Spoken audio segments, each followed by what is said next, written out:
하나님 말씀 같이 보겠습니다. 하나님 말씀은 요한계시록 3장입니다.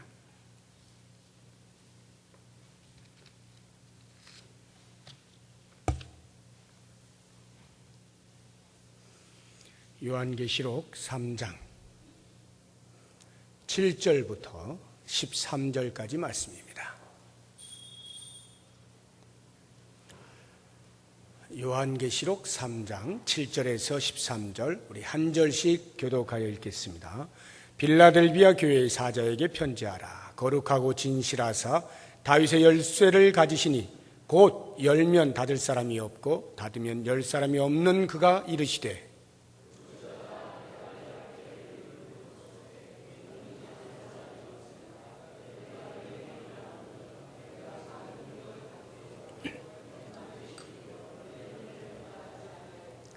보라, 사탄의 회당 곧 자칭 유대인이라 하나 그렇지 아니하고 거짓말하는 자들 중에서 몇을 내게 주어 그들로 와서 내 발 앞에 절하게 하고 내가 너를 사랑하는 줄을 알게 하리라.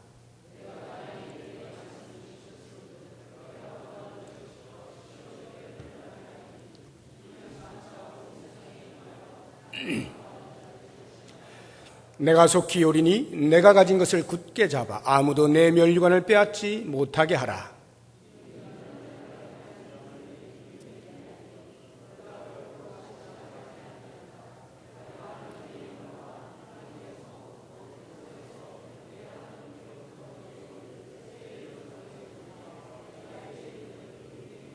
같이 읽습니다. 귀 있는 자는 성령이 교회들에게 하시는 말씀을 들을지어다. 아멘. 네. 먼저 우리 부평동북교회 세가족으로 모든 교육과정을 다 마치고 이렇게 수료하시는 여러분들을 진심으로 축복하고 우리 모든 성도님들도 마음을 다해서 복을 빌 때 여러분들의 앞길에 하나님의 선하신 인도하심이 있기를 소망합니다. 이 복된 시간에 제가 하나님의 말씀으로 여러분들의 삶의 지표가 될 수 있는 심부름을 하고자 합니다.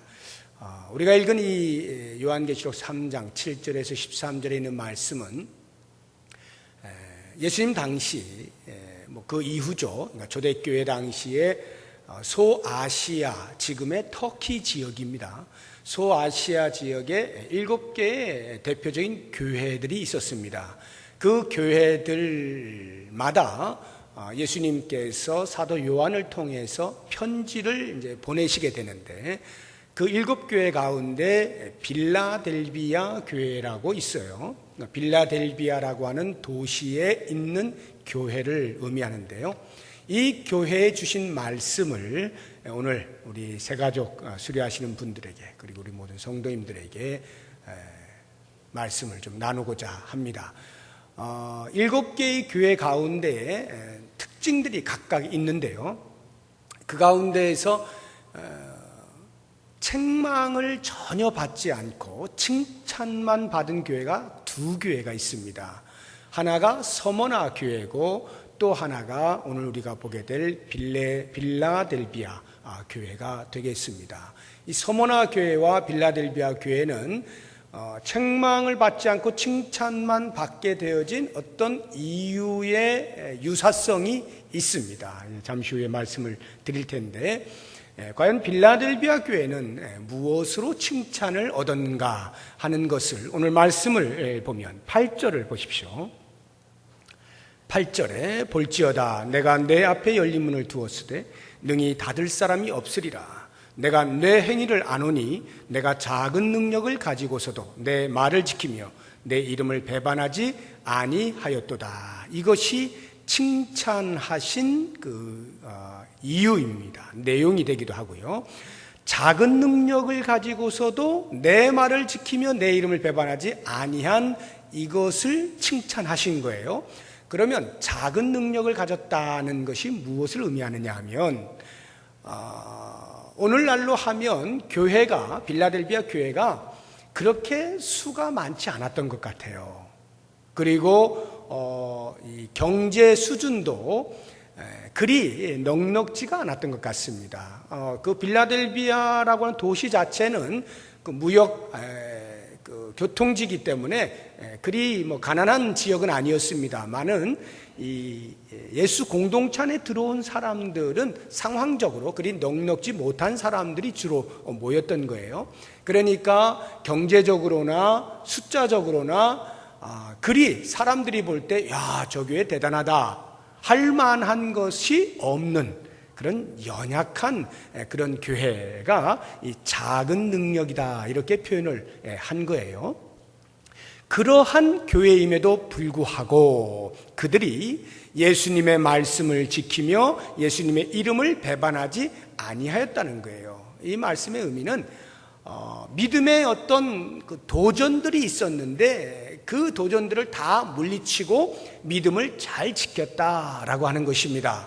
그러면 빌라델비아 교회 성도들에게 다가온 믿음의 도전들이 뭐였느냐라고 할 때 그것이 이제 유대인들의 어떤 핍박이라고 보시면 되겠습니다.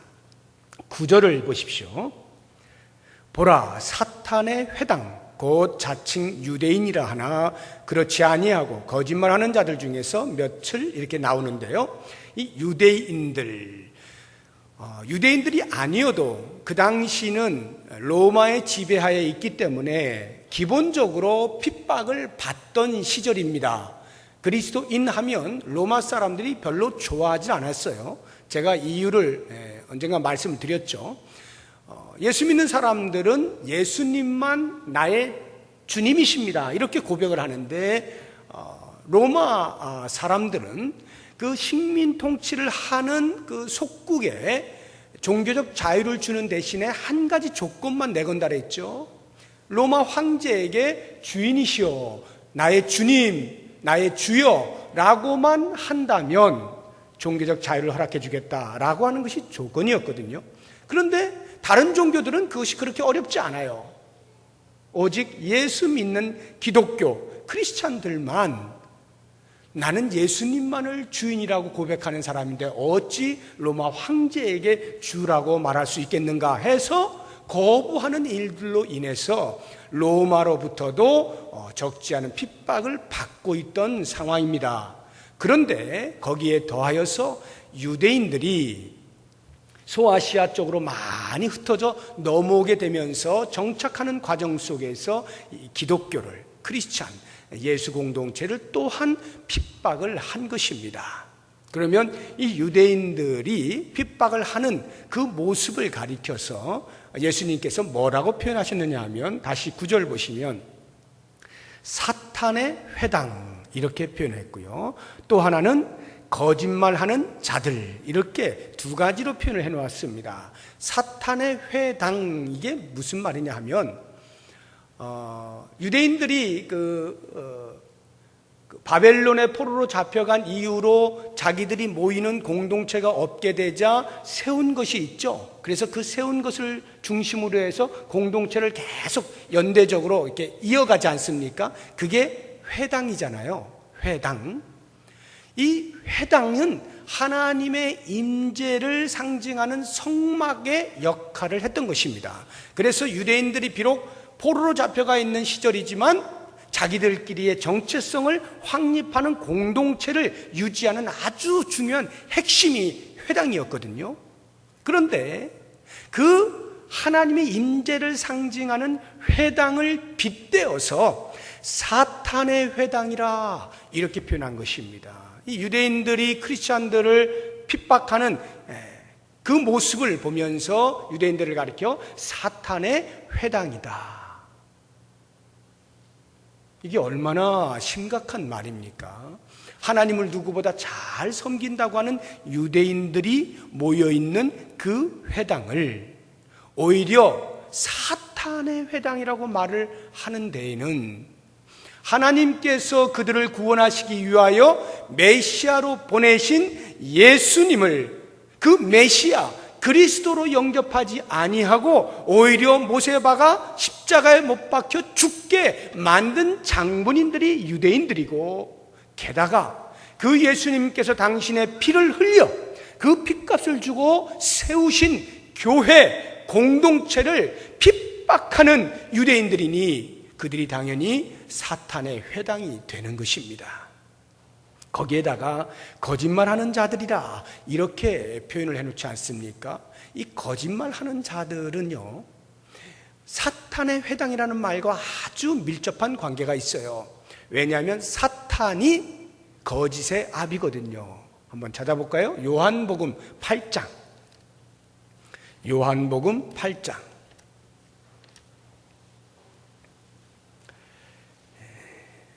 44절입니다. 요한복음 8장 44절.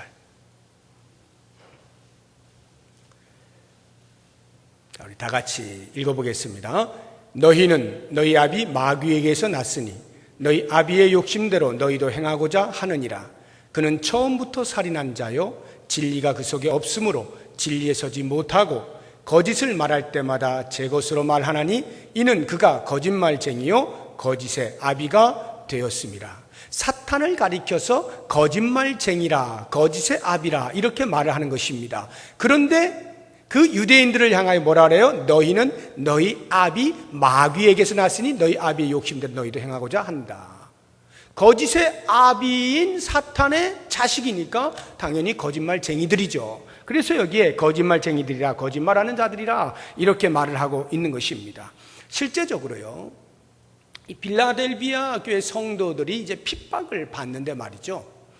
여러분 잘 아시는 폴리갑 감독을 아시죠? 서머나 교회 감독이었잖아요. AD 155년에 이 폴리갑이 화형에 처하지 않습니까? 그 예화는 여러분들이 많이 들으셨을 거예요. 나를 지금까지 배신하지 아니한 예수를 내가 배신할 수 없다라고 해서 기꺼이 화형에 죽어가는 그 폴리갑 감독은 여러분이 잘 아시지만 그 폴리갑 감독과 함께 죽은 무명의 그리스도인들은 잘 모르실 거예요. 그 155년에 빌라델비아 이 교회의 성도들 가운데 11명의 성도들이 폴리갑과 함께 화형에 처합니다. 그런데 그 화형에 처하는 날이 안식일이에요. 유대인들이 안식일은 거룩히 지키는 날 아닙니까? 율법을 얼마나 철저하게 지켜요. 율법에서 주고 있는 말씀보다 더 많이 자기들이 만들어가면서까지 철저하게 지키는 그러한 율법주의자들이 자기들의 목적을 위해서는 그 폴리갑과 크리스찬 그 일당들을 쳐부수기 위해서는 안식일이고 뭐고 없는 거예요. 그냥 죽이는 겁니다. 이렇게 그들 스스로가 자기들의 율법을 깨는 거짓말쟁이들이다 라고 하는 것이죠. 이와 같은 유대인들에 의하여서 심한 핍박을 받은 것이 이 빌라델비아 교회 성도들이었던 것입니다. 바로 그와 같은 핍박 가운데에서 예수님이 이 빌라델비아 교회 성도들을 칭찬하는 것이 10절을 보세요. 내가 나의 인내의 말씀을 지켰은즉, 나의 인내의 말씀을 지켰다는 거예요. 예수님의 인내의 말씀이 뭡니까? 예수님께서 인내에 대하여 말씀하신 것? 물론 그것도 되겠습니다만 그보다는 예수님께서 인내하시면서 우리에게 보여주셨던 그 상황, 즉 십자가의 상황 가운데에서 얼마든지 하나님의 아들로서 내려올 수 있었지만, 그래서 하나님의 아들 된 권세를 그들에게 보여줄 수 있었지만, 온 인류의 구속이라고 하는 대업을 이루어내기 위해서 예수님께서는 그 십자가의 고통을 인내하신 거예요. 바로 그와 같은 예수 그리스도의 십자가에서 행하신 그 일을 성도들이 알고, 빌라델비아 교회 성도들이 그 모습 그대로 우리도 따라하겠습니다 라고 온갖 핍박이 다가옴에도 불구하고 그 자리를 지켜내는 것, 믿음을 지키는 것, 그것으로 인하여서 예수님으로 말미암아 칭찬을 받는 교회가 되었다라고 하는 것입니다. 이와 같은 칭찬을 받게 되어진 이 빌라델비아 교회 성도들에게 예수님께서 약속으로 주시는 선물들이 몇 가지가 있습니다. 그 첫째가 8절을 보시면, 볼지어다 내가 내 앞에 열린 문을 두었으되, 열린 문을 두었어요. 빌라델비아 교회 성도들 앞에 또는 그 교회 앞에 열린 문을 두었다. 열린 문을 두었다는 게 무슨 말일까요? 많은 선교학자들은 이것을 가리켜서 전도의 문 이렇게 이야기를 합니다. 선교의 문이다. 그래서 교회가 이 선교적 사명을 감당해야 된다. 그리스도께서 열어놓으신 그 선교의 문으로 나아가서 선교해야 된다. 이렇게 이제 많이 이야기를 하시는데 정확한 해석은 아니고요. 상당히 당신들의 어떤 그 사역에 대한 도움을 얻기 위한 이렇게 해석한 것으로 보이고, 정확한 해석이라고 한다면 그것은 새 예루살렘 도성의 성문을 이야기하는 거예요. 즉 예수 그리스도를 통하여서 구원받은 자들이 궁극적으로 들어가게 되어질 천국 문, 그 문, 그 열린 문을 두었다라는 것입니다.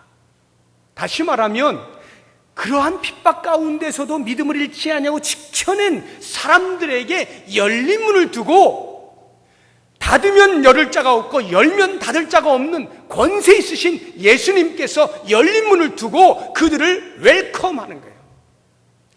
이리로 들어와라. 내가 문을 열어놓았다. 모든 핍박을 견뎌내고 믿음을 지켜낸 너희들에게 내가 선물로 준다 하고 하늘 도성의 문을 활짝 열어놓으시는 것입니다. 예수님이 열어놓으셨기 때문에 닫을 자가 없어요. 다시 말하면 우리의 구원의 확증을 선물로 주신다, 이 말이죠. 그 다음에 주시는 것이 9절을 보시게 되면 그 유대인들 말이죠, 거짓말하는 그런 자들 중에서 몇을 내게 주어 그들로 와서 내 발 앞에 절하게 하겠다. 그래서 내가 너를 사랑하는 줄을 알게 하겠다. 그 핍박하는 사람들 가운데 일부를 그 핍박당하는 사람들 앞에 무릎을 꿇게 만들어주겠다라고 하는 거예요. 무슨 말일까요? 승리를 경험케 해주겠다라고 하는 것이죠. 물론 이것이 핍박하던 사람들이 회개해서 회심하고 그리스도 공동체로 들어온 사람들로 볼 수도 있고요. 아니면 그렇지 않는다 할지라도 궁극적으로 그리스도의 그 권세 앞에서 자신들이 핍박하던 사람들 앞에 무릎을 꿇고 자신들의 잘못을 알게 되는 날이 오게 될 것이다. 즉 궁극적 승리를 보장해 주겠다. 최후 승리를 경험할 수 있게 해주겠다. 이것이 예수님의 약속이에요. 세 번째를 보면 10절에 나옵니다. 내가 나의 인내의 말씀을 지켰은즉 내가 또한 너를 지켜 시험의 때를 면하게 해주겠다. 시험의 때를 면하게 해주겠대요. 그러면 어떤 시험의 때인가? 뒤에 나오죠. 이는 장차 온 세상에 임하여 땅에 거하는 자들을 시험할 때라. 온 세상에 거하여 땅에 거하는 자들을 시험한다. 다시 말하면 예수 그리스도를 대적하던 그 적 그리스도 위에 임하실 하나님의 진노의 시험을 말하는 거죠. 그와 같은 시험의 때에 너희들은 내가 구별하여 그 시험으로부터 면하게, 그 징계와 진노로부터 면하게 해주겠노라 약속을 하시는 거고요. 마지막 네 번째를 보면 12절에 이기는 자는 내 하나님 성전의 기둥이 되게 하겠다. 하나님 성전의 기둥, 이게 종말론적 약속이거든요. 하나님의 성전의 기둥이 되게 하겠대요. 여러분 그 요한계시록 그 21장에 보면요, 하늘을 묘사하는 데 있어서 이렇게 묘사해요. 하늘에는, 천국에는 성전이 더 이상 없을 것이니 전능하신 하나님과 그 어린 양이 성전이 되기 때문이라. 21장 22절에 나와요. 천국에는 성전이 없다는 거예요. 전능하신 하나님과 어린 양이 그 자체로 성전이시라는 거예요. 그런데 여기 지금 성전에, 하나님 성전에 기둥이 되게 하겠다는 약속은 무슨 말씀입니까? 우리가 이 땅에서 보통 우리 참 기둥같이 쓰이기를 바랍니다 라고 말할 때 그 의미가 뭐예요? 그 하나님 교회에서 가장 중요한 사람으로 쓰임받기 원합니다, 이런 뜻 아니에요? 그래서 갈라디아서 2장 9절에 보면은 그 사도 바울이 말할 때 기둥같이 여기는 야고보와 게바와 요한도 이렇게 이야기를 한단 말이에요. 야고보나 게바, 베드로, 요한 이런 사람들이 그 당시에 교회에 기둥같이 쓰였던 사람들 아닙니까? 그런 그 교회에 아주 요긴한 사람, 중요한 사람이라는 뜻인데, 그러면 하늘나라에 성전이 없는데 하나님 성전에 기둥이 되게 하겠다라고 하는 것은 하나님으로부터 가장 존귀 여김을 받는 존재로 영원히 산다 이 말이에요. 하나님과의 깊은 연합의 관계 속에서 얼굴과 얼굴을 대면하여 사는 그런 영광스러움이 믿음을 지켜낸 사람들에게 주어진다, 이렇게 말씀을 하고 있는 것이죠. 하나님과의 온전한 연합을 통하여 영원히 사는 영생, 그것이 우리들에게, 믿음을 지킨 우리들에게 주어진다, 이렇게 약속하는 거예요. 저는 오늘 우리 동부교회 이제 새가족 모든 교육을 마치시고 수료하시고 또 우리 모든 성도들 앞에서 이제 우리가 한 가족인 것을 확인하는 이러한 중요한 시간에 제가 왜 이 말씀을 드리는가 하면, 빌라델비아 교회처럼이라고 하는 말씀의 제목 같이 여러분들이 빌라델비아 교회 성도들과 같이 살기를 원한다는 말이에요. 다시 말하면 믿음을 온전히 지켜낼 수 있기를 원한다라고 하는 것입니다. 지금으로부터 이제 믿음의 행보를 시작하는 이 시점으로부터 주님 다시 오시는 그날까지 믿음의 행보를 놓치지 마시고 벗어나지 마시고 그 믿음의 길을 끝까지 걸어가시라 이 말이에요. 여러분, 지금은 이 믿음의 길을 지킨다라고 할 때 믿음의 길을 지키기 어려운 상황들이 그 당시처럼 어떤 외부적인 핍박이 그다지 많지는 않습니다. 물론 있을 수 있어요. 여러분 각 개인의 삶 속에서, 가정 가운데서 또는 주변 환경 중에서 핍박을 받는 경우가 없지는 않습니다. 오늘날에도. 만약 그런 경우가 여러분 가운데 있다라고 한다면 이 빌라델비아 교회 성도들을 생각하시면서 그러한 핍박 가운데서도 주님께서 나에게 약속하신 이 놀라운 비밀들을 꼭 보여잡으시고 끝까지 믿음의 자리를 잘 지켜낼 수 있기를 바라요. 그런 핍박, 또 외부로부터 오는 어떤 그 믿음을 지키기 어려운 상황이 있다면 어떤 것들이 있겠어요? 핍박 말고도 어떤 게 있겠어요? 오히려 그 반대도 있지 않겠습니까? 유혹스러운 것, 세상의 쾌락이 얼마나 널려 있는지 몰라요. 그러한 쾌락을 붙잡느라고 믿음의 삶을 지켜내기가 쉽지 않은 시대를 살고 있다 해도 과언이 아닙니다. 사실 눈만 조금 돌리면 뭐 이렇게 주일에 새벽부터 저녁 시간까지 하루 종일 있어가지고 육체가 피곤해지고 하는 이런 것보다요, 그냥 뭐 어떤 몸을 맡기면은 편안하게 즐거움을 주는 곳이 얼마나 많이 있는지 몰라요. 눈만 돌리면 우리의 육체를 즐겁게 해줄 수 있을 만한 곳은 많습니다. 그렇다면 그러한 것으로부터 우리가 믿음을 지켜내는 것 쉽지 않은 것입니다. 대단한 믿음의 결단이 있어야만 오늘날에 우리의 믿음을 지켜낼 수가 있다라고 하는 거예요. 뿐만 아니라 지금 수년 동안 우리나라뿐만이 아니라 전 세계적으로 경제 공황 아닙니까? 그러니까 먹고 사는 것이 만만치가 않습니다. 기본적으로 이렇게 직업이 있으신 분들은 크게 못 느낄지 모르지만 사업을 하는 분들이라든가 회사를 다닌다 해도 막 감원으로 인하여서 목숨이 위태위태한 이런 사람들은요, 하루하루가 살얼음을 걷는 거예요. 그러면 그러한 살얼음을 걷는 와중에 내가 신앙생활을 잘하고 믿음을 잘 지켜서 하나님이 복을 주셔가지고 역시 믿음을 잘 지키니까 이렇게 내 길을 평탄케 하시는구나 하고 간증이 될 만하면 좋은데, 그게 아니고 신앙생활은 신앙생활대로 최선을 다해서 하고 있는데 내 삶의 형편은 도저히 펴지지 않는 이러한 상황에 처할 때 믿음을 지킨다는 게 쉽지가 않은 거예요. 우리의 마음 가운데 주일 하루를 일 안 하고 그러면 일주일을 손을 빨지도 모른다라는 위기감을 느끼기 때문에 주일에도 어떻게든지 일을 해야 되는 거 아니야? 라는 생각이 들 수밖에 없고, 그 생활고로 인하여서 믿음의 삶을 정직하게 잘 지켜내는 것이 만만치 않은 시대를 살아가고 있는 거예요.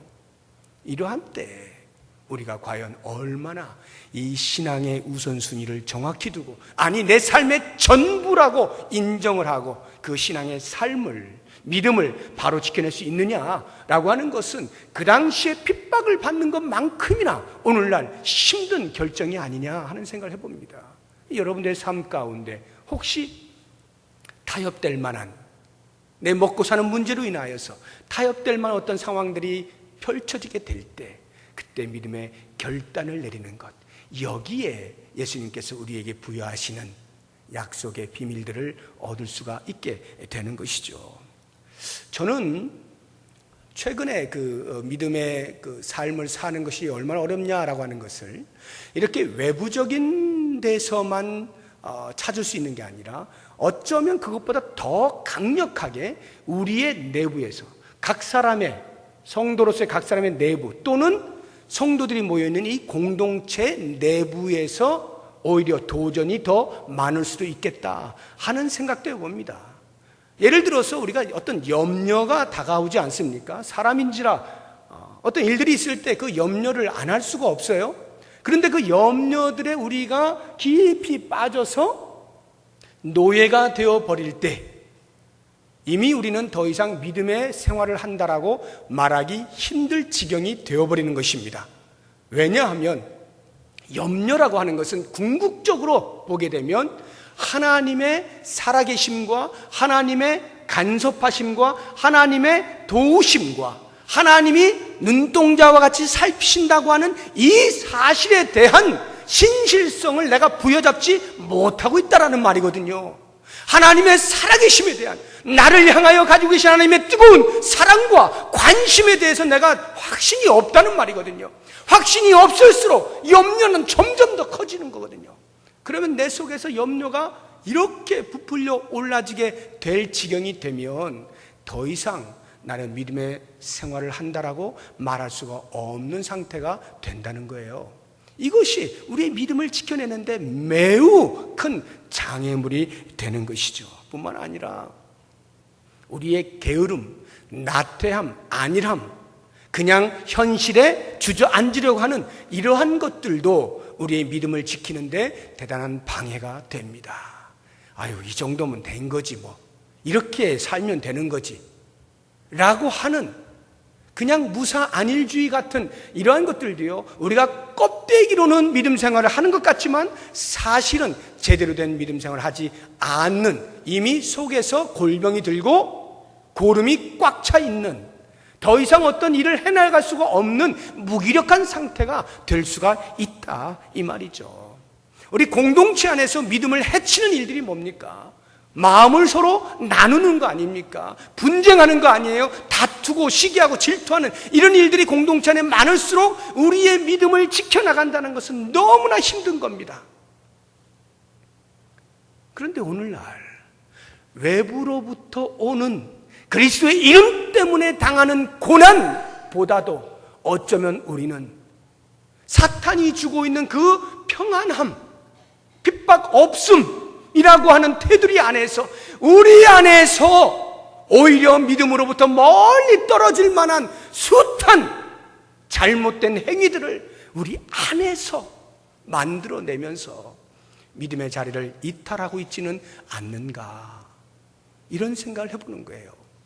21세기를 살아가고 있는 우리들이 과연 얼마나 예수 그리스도를 중심으로 한 믿음의 삶을 반듯하게 사느냐라고 하는 것, 그 무엇보다 중요한 겁니다. 이제 믿음의 길을 처음 지금 걸으시는 분이 되었든지 아니면 이미 오래전부터 믿음 생활을 하시면서 어떤 이유로 인하여서 교회를 바꾸어서 이제 출발하시는 분이 되었든지 중요한 건 이겁니다. 주님이 다시 오시는 그날까지 그 믿음의 자리를 이탈하지 아니하고 강력한 믿음으로 굳건히 서서 외부로부터든지 아니면 우리의 내부에서부터든지 오게 되어지는 모든 장애물들을 당당히 물리치고 제거하고 뛰어넘어서 과연 예수님께서 보실 때, 야, 너희들의 믿음은 정말로 훌륭하다, 내가 너희들 앞에 열린 문을 두마, 이런 말씀을 들을 수 있는, 그래서 예수님으로부터 마지막 권면의 말씀을 우리 같이 한번 듣고 말씀을 마치도록 하겠습니다. 11절을 보십시오. 11절 우리 다 같이 큰 소리로 한번 읽어보겠습니다. 시작. 내가 속히 오리니 내가 가진 것을 굳게 잡아 아무도 내 면류관을 빼앗지 못하게 하라. 예수님께서 초대교회 당시에 빌라델비아 교회 성도들에게 주신 말씀은 오늘 2013년 21세기를 살아가고 있는 부평 동북교회 성도들에게도 여전히 동일하게 주시는 말씀인 줄로 믿습니다. 내가 가진 것을 굳게 잡아 아무도 내 면류관을 빼앗지 못하게 하라. 네가 가지고 있는 그 믿음을 누구도 빼앗지 못하도록 단단히 붙잡고 나아가라. 내가 속히 올 것이다. 주님의 다시 오시는 그날을 고대하시면서 믿음을 멋지게 살아드려 하나님께 영광 돌리시고 천국에서 하나님과 깊은 연합으로 하나님 성전의 기둥이 되어지시는 우리 새가족 여러분들, 우리 모든 성도 여러분 되시기를 주의 이름으로 축복합니다. 기도하겠습니다. 하나님, 빌라델비아 교회처럼 칭찬을 받기 원합니다. 작은 능력을 가졌지만 예수 그리스도를 믿는 믿음만큼은 그 누구보다 큰 믿음을 갖기를 원합니다.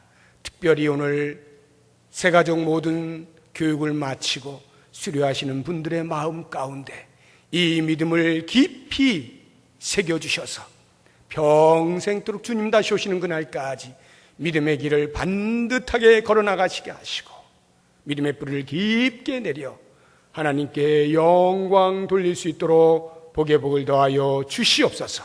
우리 모든 성도들의 삶 가운데에도 믿음을 방해하고 믿음을 어렵게 만드는 모든 외적 내적 요소들로부터 자유하게 하시고 물리치게 하시고 제거하게 하셔서 믿음의 사람답게 하나님 교회의 기둥으로 우뚝 설 수 있는 우리 모두가 되게 하여 주옵소서. 예수님의 이름으로 기도드립니다. 아멘.